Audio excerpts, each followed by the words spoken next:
Okay, it's about 7 o'clock, and I think we'd like to get started. Here. The title kind of tells you what we're going to be talking about today. When I was putting the presentation together for Bonnie, I was surprised at how many there were in the town, so it was kind of fun doing this. But this is Bonnie Hitchcock. She's worked for the Postal Service since she was 16, and this is 20 years now. So we kind of get an idea about how old she is. But she knows a lot about it. She's worked at all the post offices in the area, so she's seen a lot of changes over the years that she's been there. And so she's going to talk about this, and we're hoping she's going to tell a lot of stories. And if you know some stories that she should be telling, we'll make this interactive. Just holler out and do it. If you can correct her in some ways, that's also good too. I'd love that for you to do it. So anyway, okay, Bonnie, all yours.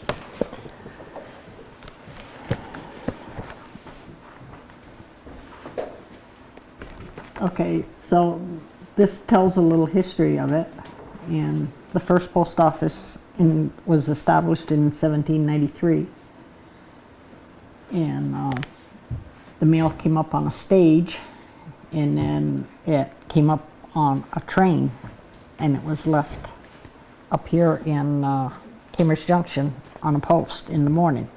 And then the mail was all gotten ready through the day and put back in a bag and put back on the post, and it went back at night. So the train picked it up, left it off in the morning, the train took it back at night, all the outgoing mail. And I found this in the history, and I think it's supposed to be 26 cents for the rent back then. That was in 1888. But I can't really tell if there's a dot there or not. Okay, the post office in Cambridge Village, there was like an addition on the back of the parsonage, which is now, well, it's not the parsonage anymore, but there was an addition on the back there, like where the post office is in Cambridge now, it's an addition on the back of that brick building. And that's where the post office was. It was a Fanny Spalding house, and the post office was in the back part. And the only way I remember that is my grandmother lived in Cambridge and used to go there to get her mail. And that was, I don't know exactly when it was, but it went from there to the, I think it went from there to the Cutler house. And I gotta walk out here so I can see this. And it used to be in a little building on the side of this store, which was the IGA store years ago. And this is... Right above it, there it is. Yeah, right here. This little building, which is long gone. And this is just a picture of some postmasters from way back. And I'm not sure what post office they were in. And this one, It's another shot of it down the street. it's the one down the street, right? Yeah. Thank you.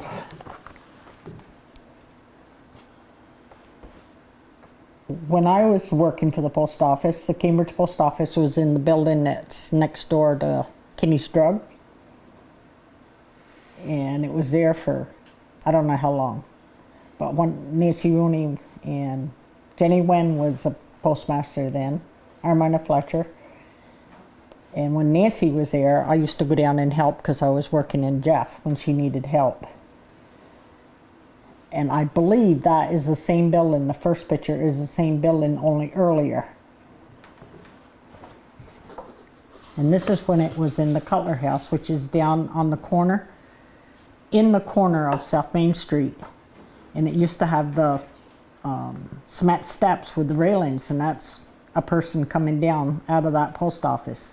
And that is the building. It's been a lot remodeled since then, but it was there. I believe it was there before it moved into up by the Kinney Drugs.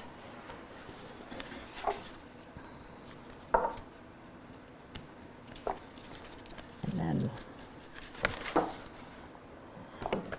then it was on the same side of the street, there's a little place on the end of the Mary Reynolds Community Hall where the post office was at one time, between the hall and what used to be the Cambridge Lockers, which is now the Cambridge Village Market. So that's where the gas pumps are now, Right. where the building is. Yeah, they tore that building down in 1977, and then Bruce put gas pumps in there.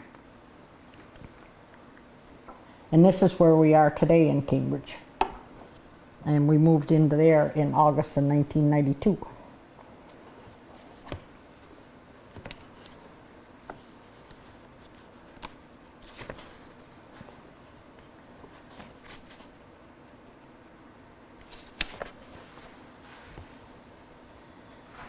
And the post office was established in 1831 and still going today. And this, the first one is where, well, it's not the Union Bank now, but where they originally built the Union Bank. There was an apartment house on the street side, and the other side was the post office. And that shows where the Union Bank is, and Hanley's store. So it gives you an idea where it was set up.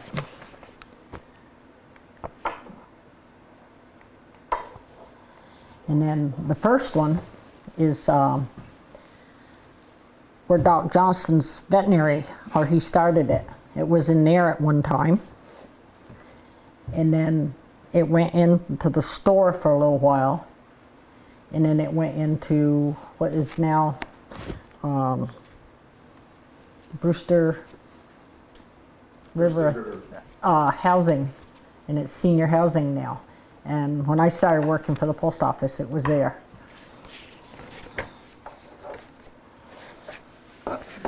And they had apartments up overhead.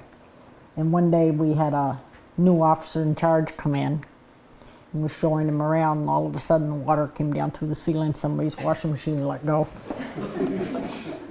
We just moved the mail off the table.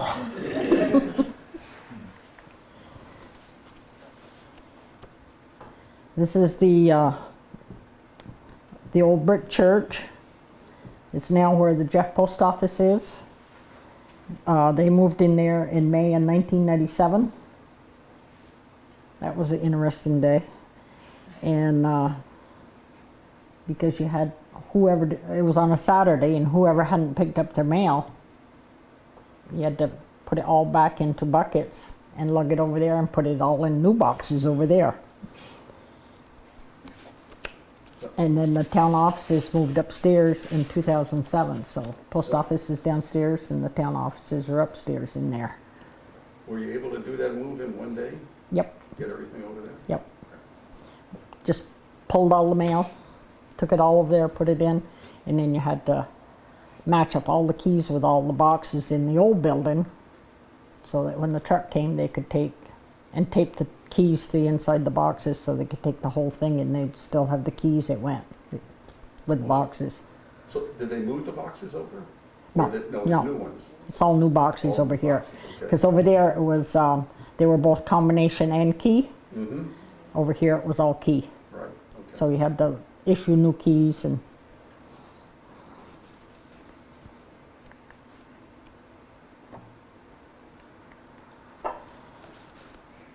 this is where it used to be in Cambridge Junction. It was in what they call the old Bourne building. And the post office was in there for a short period of time for quite a while, from 1892 to 1958.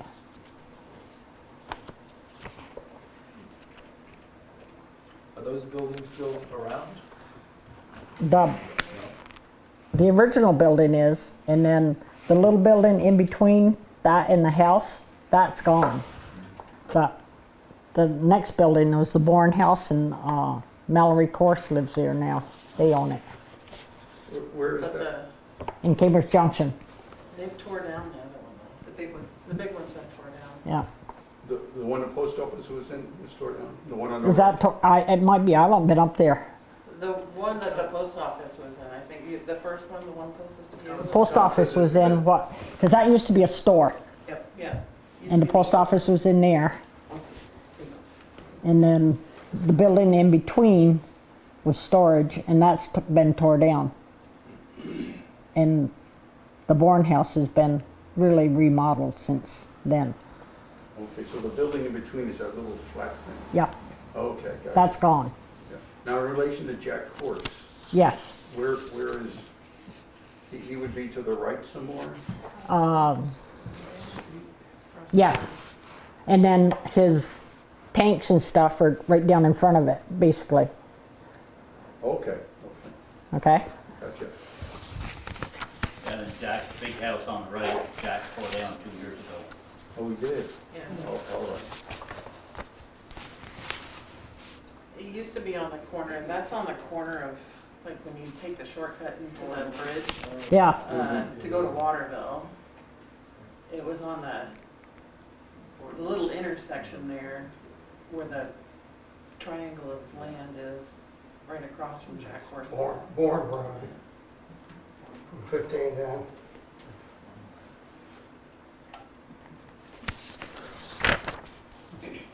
So this was one of the post offices that was in Pleasant Valley, and I found out this afternoon where it was, or pretty sure where it is. You take the Lower Valley Road, and before you get to the intersection of Upper Valley Road and Pleasant Valley Road going toward Underhill, there was a row of houses there. And one of them was a store. One of the houses is still there. One of them was a store and it had the post office in it. And they all burnt except for the one that's there.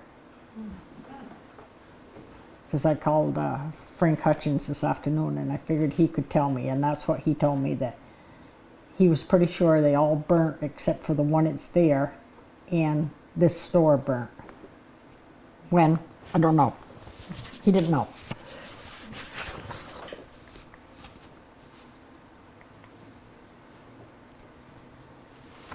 And then there was several other post offices in Cambridge. The one in North Cambridge, I believe, was either downstairs in the church. It used to be there on the corner of Pollander Road and North Cambridge Road, or it was right in that vicinity. It was across in the big house that was right at the dam on the stream there where the mill was. Where you turn to go down to Roger Chase's. The last house that was standing in there, the big 2-story house that had the post office boxes in the back corner when it was abandoned, and when they tore it down, the post office boxes were still in it. Okay, so it wasn't down on the corner of Pollander, it was on North Cambridge Road and Kinsley Road. Kinsley But Road. it was on the stream side, right where the dam was, where it dropped, where the water drops over right now, over the ledge, where the dam was, and the mill was right there in that corner next to the road by the stream. And there was a big boarding house that sat on a knoll there right above the dam. And that's the post office boxes were in the back corner of that house, and that house used to be a boarding house. Oh, okay. So it was down, actually, down across the road from what I know is the Bushy Farm. Right. Okay, Yeah, you were kind of almost looking right across the Bushy Farm driveway, across the intersection, and you'd have seen that house sitting right there. Mhm. That got tore down and buried in the late 80s. yeah, Sat there for empty for a long time.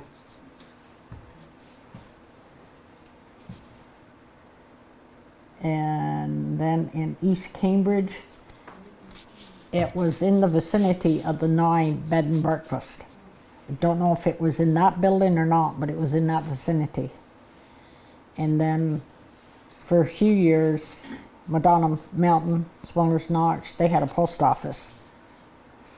But it was given up because every time the postmaster here went up to verify their money, they couldn't find it. So they gave it up, and we just take mail up there and they send mail, we bring it down here. So we deliver their mail to them, and whatever they have outgoing, Jeffersonville picks it up and brings it down and sends it out for them. And then this is a list of all the postmasters, and officer in charges that were in the post office when it started. So there's quite a few.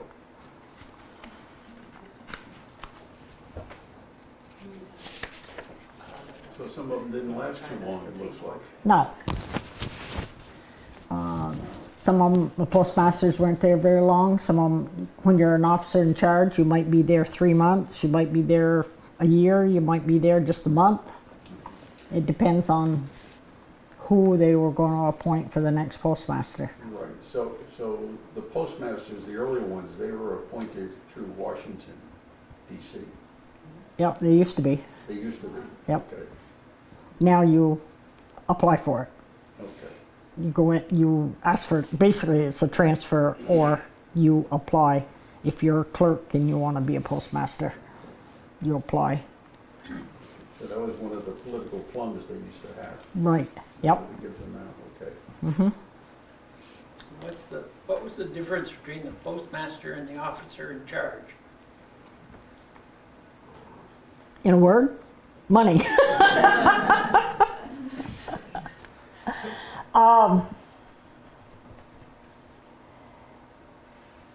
I don't know how to really explain it because the officer in charge did everything that the postmaster would do. But they usually put somebody in as officer in charge that wasn't really interested in being the postmaster. Some of them were. And they had somebody in mind that they were going to transfer into the post office as the postmaster. But between the time they could leave wherever they were and come, they'd have to put an officer in charge in. And the officer in charge was basically responsible for the same stuff the postmaster would be responsible for. And so. It was like a holding position. Yeah. To the postmaster, okay. What were the qualifications of a postmaster? Like, did one become a postmaster back then? Was it just a civil service test or? oh yeah. And then you have to fill out this, it's a form 999 and 991, and you have to give everywhere you worked. And then there's like questions on there that say, if you had this situation, how would you handle it? There's several different types of questions along that line to see how you would handle it. And then you would have to write a little essay about why you think you would make a good postmaster. Were And there any courses you had to take or? Yeah, there are. Yeah. Yeah.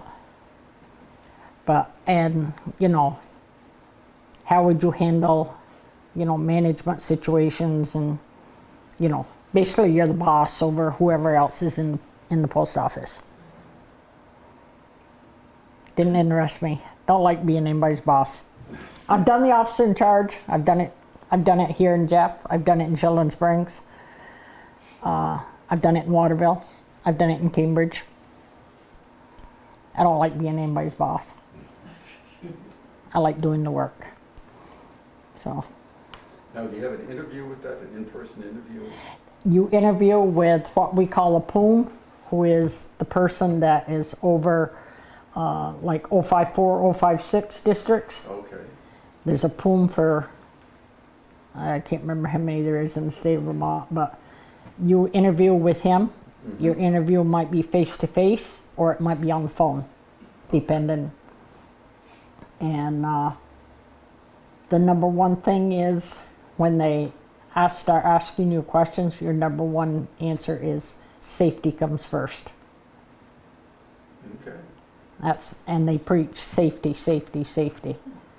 So, because, you know, you got people out on the road and all that, so. But that's the number one thing that you want to relay to him, that you realize that safety comes first. Okay. So, and then this is the ones that were in Jeffersonville.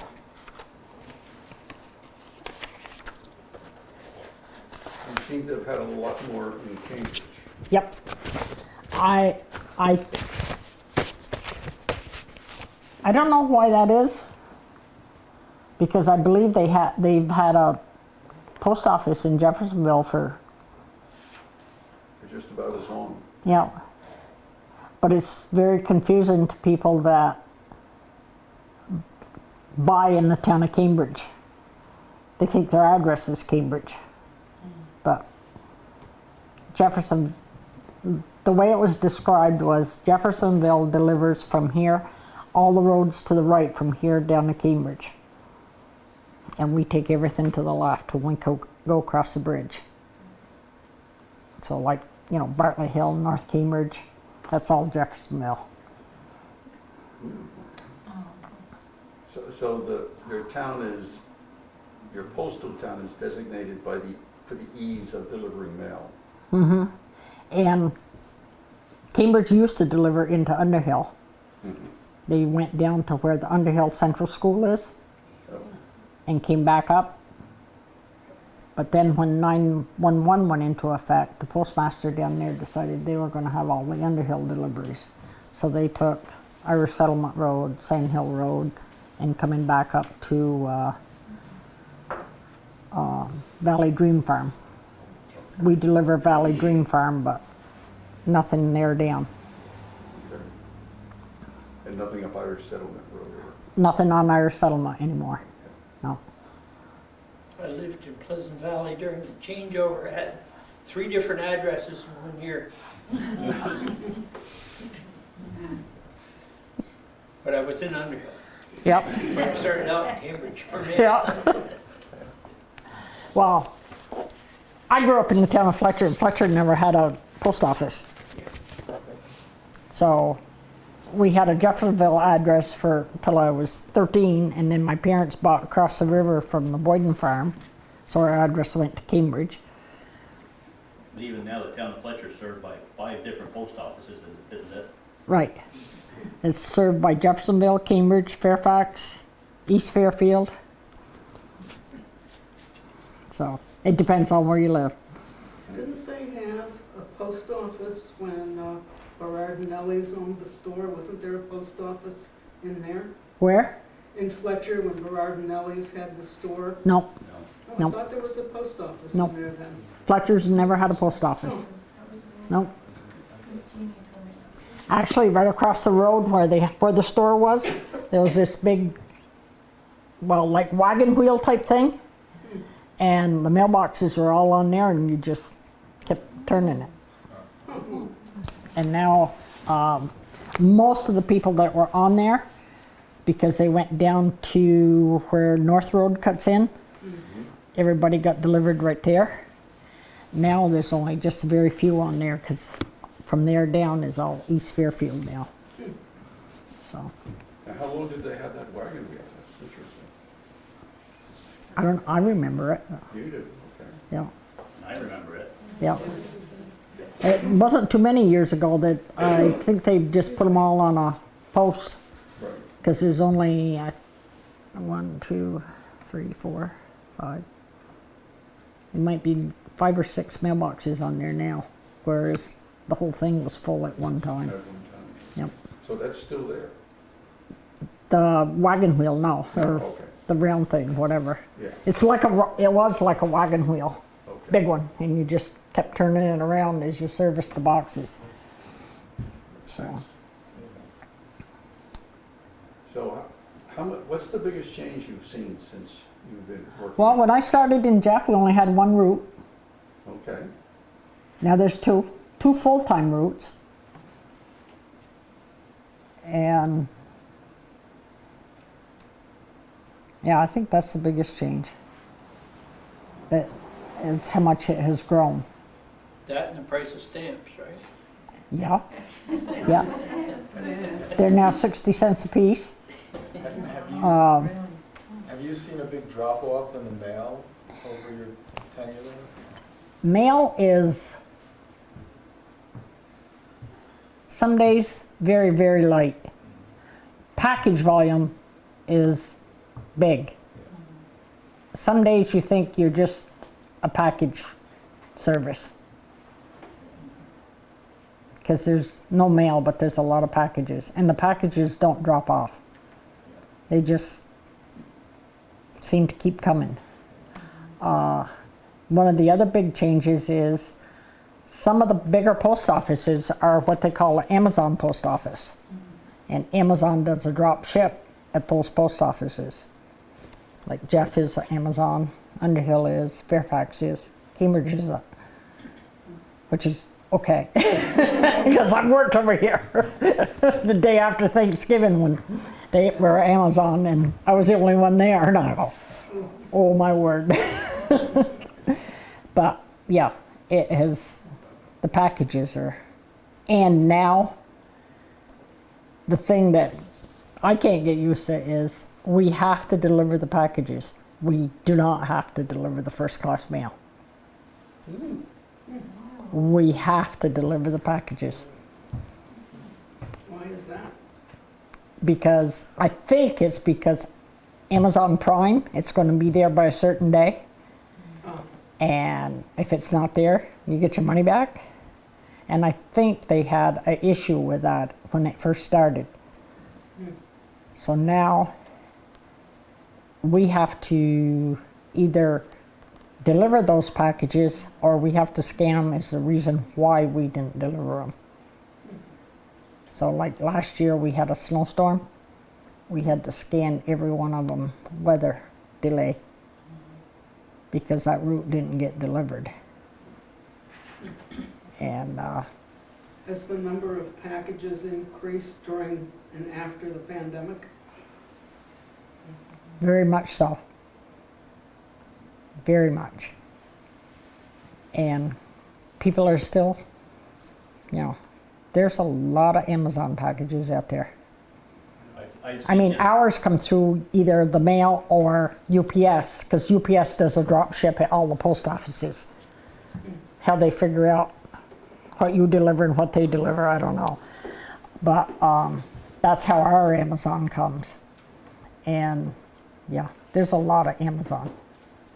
Just this summer, I've seen Linda come show up at work over here, and there'd be 2 trucks sitting there, each with a full high pallet of boxes waiting Yep. for her. Mm-hmm. Yep. I've worked in Fairfax, and I was down there one day when they got 4 pallets. And the pallets are higher than you are. That's a lot of packages to have to be out. And How many routes in Cambridge? How many routes are there in Cambridge? 2. There's a full-time route and an ox route. I would imagine there's a lot of repetitive injuries in the rural carriers because of the, Shoulder injuries? Yep. reaching, and do they do anything to minimize that, or do they rotate their Well, route? basically, now, most everybody has a right-hand drive. And we do have vans now that are for the carriers. Not that they're rear drive, and they're very light, so they don't go well in the snow and the mud. So usually a carrier will have a vehicle. Like Richard Wilcox, he's never had a right-hand drive. He's always delivered with a regular car, Subaru. So he has to reach over to the passenger side? Oh my God. Yep, Or you sit in the other side and don't tell anybody about it. yeah. When I started as a sub-carrier, and my car was a plank seat, so I kind of sat in the middle, and it's a trick to judge so you don't hit the mailbox. And it's pretty bad when you hit your own. I've done that.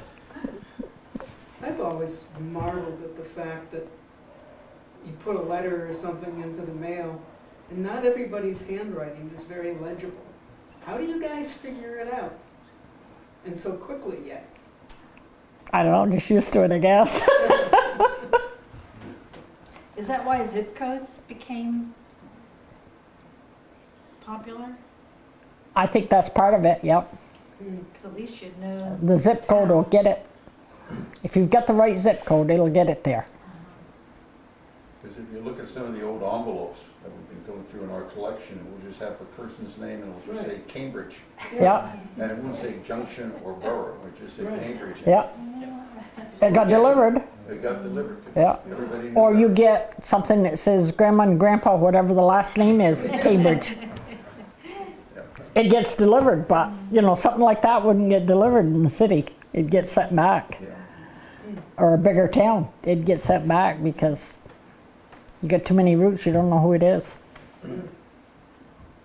Well, I have seen kids send stuff through that says Grandpa and Grandpa so-and-so, Cambridge. It gets delivered. What do you do with the Santa North Pole letters? We can send them into Burlington, but we do them at the Cambridge Post Office ourselves.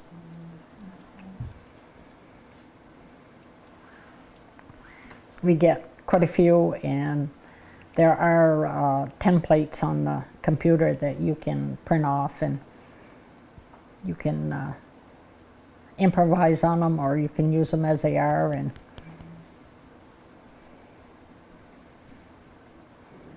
so we do all of ours right there in Cambridge, but you can send them into Burlington. You can also send them to a. They have a. It says North Pole. It goes into Burlington, and they take care of them and send out a letter to the child. I didn't realize that they responded back to those. Hmm? I didn't realize that they responded back to it. We respond back to all the ones we get. Good. Yeah. Actually, I think last year we got one in September and we held it till December.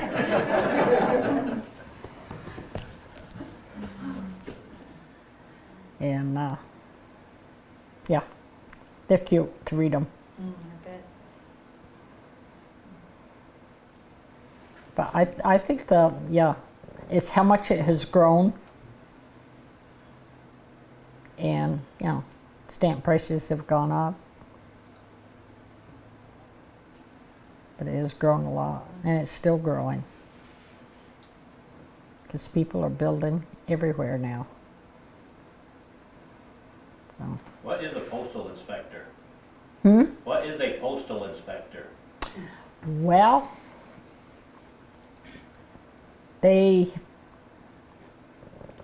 you can call them if you, say somebody's got a money order, take that for an example, and they want to cash it and you know there's something wrong with it.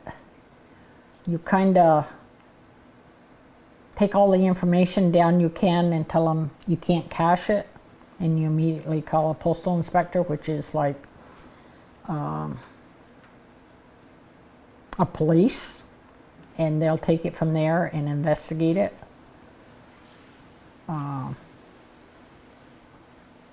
If you're sending stuff through the mail that shouldn't be going through the mail, they will send something, and or they know something has been sent. And actually, several years ago, that happened in Cambridge. A person got a package, very upset when it didn't come the day that it was supposed to come. Then I was called by the inspectors to tell them that they finally found it. It got sent to Montpelier instead of Cambridge. It would be there the next morning. It was there the next morning, so weren't the postal inspectors. They kind of walked into his apartment and found what was in the package. So. And the badge they used to have was very small. My father got one of this little badge from an older family member. It took him years to get that researched, and it was a little postal inspector's badge with his name on it at a Belvedere. About live chicks, have you ever had any fun with that? Oh, we get live chicks, we get turkeys, we get ducks. Got pheasants one year. Bees. You have to deliver 'em, right? No, No? we call the customer They come pick them up? and they come pick them up. You don't want baby chicks riding around the car all day. Never bought it at the seaside. No. Number one, it wouldn't be good for them. Yeah. And number two, they're very noisy. Yeah, messy. And yeah, you just call them. They know whoever orders them knows approximately what day they're going to come. And they know they're going to get a phone call first thing in the morning. Come pick up your baby chicks or ducks or turkeys,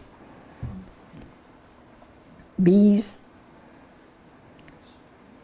Bees stay out in the back room because they get loose. Yeah, one person got 2 pheasants one time. I was working in the Montpelier one once, doing a remodel down there, in the sorting part, when they come in with the big racks, in the trucks there, roll them in, they had one whole big rack full of baby chicks one day we Yep. were there. It's noisy, huh? Yeah.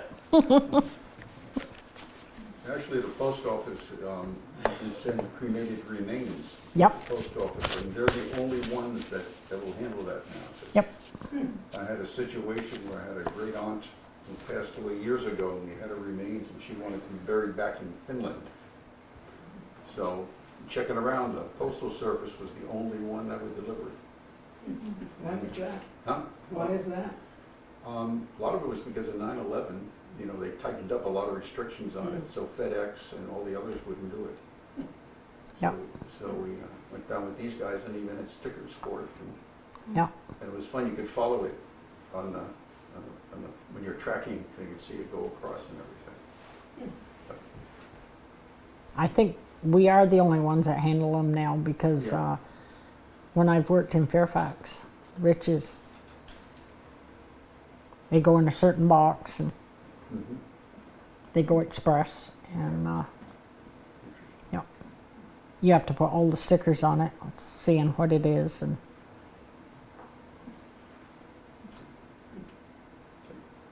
Any other questions that we might have? Did South Cambridge ever have a post office?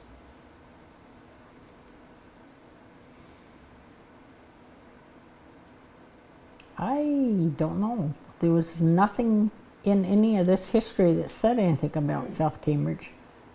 I got all my information originally from Roberta Marsh when I was doing it at the school for the 3rd grade. And I don't recall anything, but I bet they had one. I don't believe they ever had a store up there. Hmm? I said, I don't believe they ever had a store up there, and that's normally where your post Yeah. office would be. They had a school up there though. Yeah. And a church which became a community hall. Mm-hmm.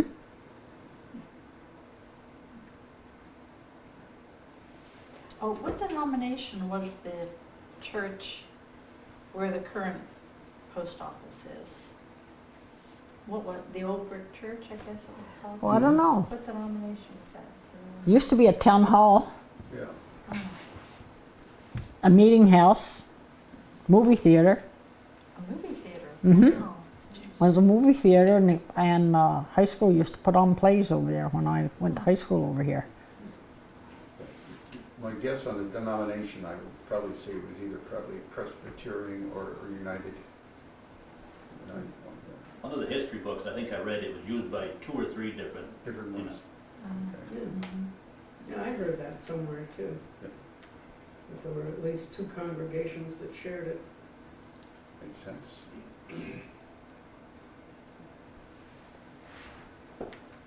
Now they're trying to get the bell out, aren't they? Did I read something about the bell? No, I haven't heard that one. Yeah, I think so. I think it's still upstairs, way up. They're trying to get it to ring again, aren't they? That's something at school, I think. Hmm? The 3rd graders. The 3rd graders that do the Cambridge history, they went up to see it or something and They want to get it questioned why out. it wasn't used, and they're working on trying to get it to work again or something. Yeah, which I think would be neat. Yeah. Oh, I see this one postmaster, Levi A. Carlton. Is that who Carlton Avenue is named after? Could be. I always wondered where that name came from. Could be A lot of those names did come from people.